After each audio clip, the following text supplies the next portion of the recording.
India کی امریکہ drones کی خریداری کی وجہ چین سے سرحدی کشیدگی ہے۔ اس پر مکمل ڈسکس کریں گے، ویڈیو کو مکمل واچ کریں۔ انڈیا اور چین کے درمیان جاری رسہ کشی کے درمیان یہ اطلاعات سامنے آ رہی ہیں کہ انڈیا تقریباً $3 ارب میں امریکہ سے 30 MQ-9 بی پریڈیٹرز مسلح ڈرون خریدنے جا رہا ہے۔ اس کے ساتھ ہی انڈیا کے وزیر خارجہ ایس جے شنکر نے کہا ہے کہ انڈیا اور چین کے تعلقات انتہائی مشکل دور سے گزر رہے ہیں اور اس کی وجہ چین کی طرف سے 1990 کی دہائی میں کیے گئے معاہدوں کو نظر انداز کرنا ہے۔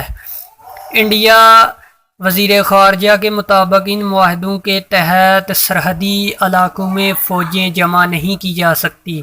اگست کے اوائل میں انڈیا اور امریکہ کی افواج نے انڈیا کی شمالی ریاست ہماچل پردیش کے علاقے بکلوا میں وجر پر ہار یا تھنڈر اٹیک کے نام سے مشترکہ فوجی مشقیں شروع کی ہیں۔ اس کے ساتھ یہ بھی خبر آئی ہے کہ اکتوبر میں انڈیا اور امریکہ کی فوجیں شمالی ریاست اتراکھنڈ میں 10,000 فٹ کی بلندی پر ید ابحاث نامی فوجی مشقیں کریں گی اور یہ فوجی مشقیں انڈیا اور چین کی سرحد سے تقریباً 100 کلومیٹر کے فاصلے پر ہوگی۔ کیا یہ چین سے نپٹنے کی تیاری ہے؟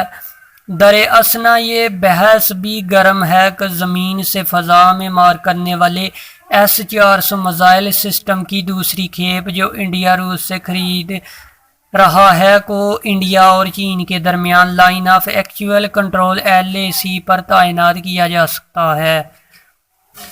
خیال رہے کہ انڈیا نے پہلے ہی مغربی بنگال کے ہاشیمارا ایئر بیس پر فرانس سے خریدے گئے رائفل جنگی طیاروں کا ایک سکواڈرن تعینات کیا، چونکہ ہاشیمارا ایئر بیس بھوٹان اور چین کے درمیان سرخی جنکشن پر واقع وادی چمبی کا قریب ترین ہوائی اڈہ ہے۔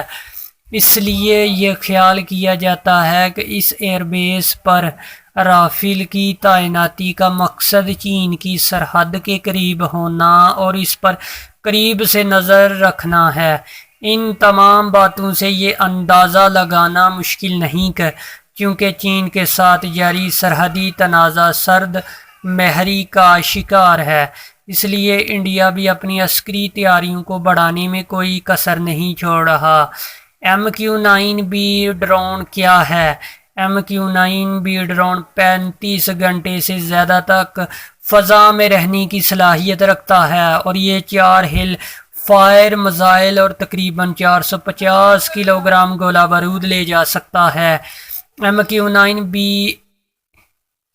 بی ایسی MQ-9 ریپر ڈرون کی ایک قسم ہے جسے 31 جولائی کو کابل میں القاعدہ کے رہنما ایمن الظواہری کو ہلاک کرنے والے میزائل داغنے کے لیے استعمال کیا گیا تھا۔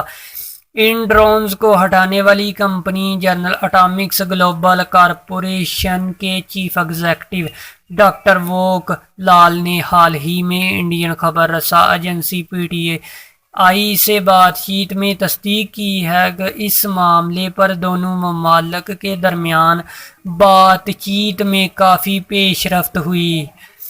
خیال رہے ظاہر کیا جا رہا ہے کہ انڈیا مشرقی لداخ کی سرحد پر چین کے ساتھ جاری کشیدگی پر توجہ مرکوز کر رہا ہے اور بحر ہند کے علاقوں میں چینی جنگی جہازوں کی نقل و حرکت پر نظر رکھنے کے لیے مسلح ڈرون کی خریداری کی جا رہی ہے۔ رواں سال فروری میں یہ خبریں آئی تھیں کہ ہتھیاروں کو مقامی طور پر بنانے کی اپنی نئی پالیسی کی وجہ سے انڈیا نے ان ڈرونز کو خریدنے کے منصوبے کو روک دیا ہے، لیکن تازہ ترین خبروں سے یہ واضح ہے کہ ان ڈرونز کے حوالے سے انڈیا اور امریکہ کے درمیان بات چیت درست سمت میں جاری ہے۔ مسئلے کا حل نہیں ہوا۔ انڈیا کے وزیر خارجہ جے شنکر نے 21 اگست کو برازیل کے شہر میں انڈین کمیونٹی کے ایک پروگرام میں شرکت کرتے ہوئے کہا تھا کہ آپ جانتے ہیں کہ 2 سال پہلے وادی گلوان میں کیا ہوا تھا۔